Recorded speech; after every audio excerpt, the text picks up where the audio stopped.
Hello, this is Curriculum Extra lesson, and today we are going to talk about natural science, gamtos mokslai. Weather and climate is our topic.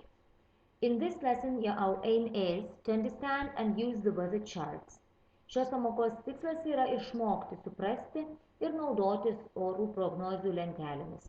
Practice drawing a weather chart, bandyti nupiešti savąją lentelę, the useful vocabulary to learn ir išmokti naudingo žodyno. So, the water vapor, vandens garai, yra žodis, kuris mums reikalingas išmokti. The other words I will give the translations and they're not necessary to learn. Kai kuriuos žodžius yra tiesiog sudėtinga išmokti, jų bus pateikti vertimai. Ir tam, kad suprastumėte tekstą ir patį principą, bet jų išmokti nebūtina. So it's up to you, of course. Students book page 103. And today we are going to talk about the water cycle. Šiandien mes kalbėsime apie vandens ciklą arba vandens ratą. So first of all, what you do, you read the text and choose the correct word. Cloudy or sunny. Read the text attentively, then check by listening. Tik tada klausykitės ir pasitikrinkite. In exercise 2, you read the text again and match the words in the box with labels. Labels, evaporation, I will give the translations afterwards. Transpiration, precipitation, condensation. Tikrai sudėtingi terminai ir jų mokytis nebūtina. Aš jums pateiksiu jų vertimą, kad lengviau būtų suderinti su skaičiais 1, 2, 3 and 4. So, what is the translation? Evaporation – garinimas. Transpiration – išgarinimas. Precipitation – krituliai arba nusėdimas.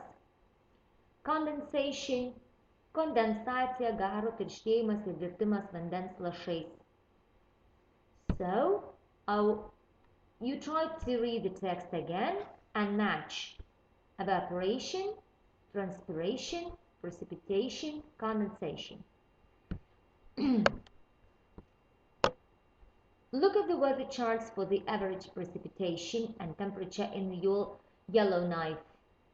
Bandykite pasižiūrėti į orų lenteles. Annual temperature, vidutinė temperatūra, Yellowknife yra miesto pavadinimas. Annual precipitation yra kasmetinių kritulių iškritimo milimetrais. Žinome, krituliai yra matuojami, kiek per metus iškrenta kritulių, tai yra lietaus ir sniego. So, find 3 mistakes in the text. Raskite 3 klaidas tekste, žiūrėdami šias lenteles ir skaitydami šitą tekstą. So, exercise 4 is activating.